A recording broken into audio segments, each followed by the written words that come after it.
ini 19 nama, jadi kami punya sedikit simulasi ya. Biasanya dalam survei tatap muka kami punya banyak simulasi ya, karena kalau tatap muka kan cenderung kita punya potensi untuk menanyakan banyak pertanyaan. Dalam survei telepon kami punya keterbatasan, maka yang kami tanya juga relatif simulasinya tidak terlalu banyak.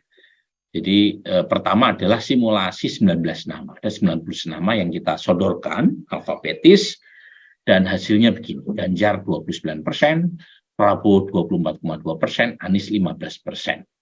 Ya, ada nama-nama lain di bawah 10%. Nah, bagaimana trennya?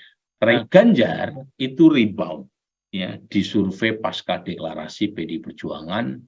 Tapi tren Pak Prabowo juga masih naik ya. Lagi-lagi yang berturun adalah TTTJ ya. Ada tren penurunan, sedikit penurunan ya terhadap Mas Anies. Lagi-lagi bukan karena faktor pembatalan ya, tapi kita udah tes berkali-kali itu faktor approval rating. Ya, approval rating Pak Jokowi yang trennya positif dalam beberapa bulan terakhir dan itu menekan elektabilitas Anies ya.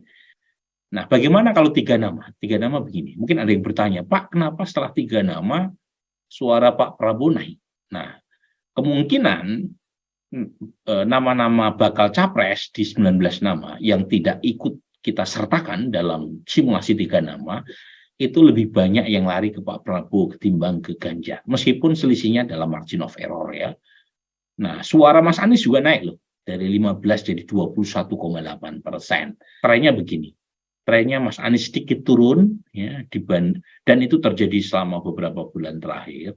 Waktu beliau naik ya, itu kita juga rilis saat itu ya, ketika menyalip Pak Prabowo, terutama dalam survei tatap muka kan Mas Anies pernah ya di peringkat kedua gitu ya, dekat dengan elektabilitas Ganjar.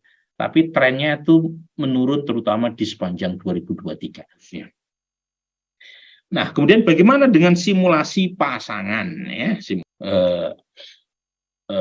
Kalau Ganjar dipasangkan dengan Ridwan Kamil itu dapat 36,3. Kalau Pak Prabowo dipasangkan dengan Erik 35,4%.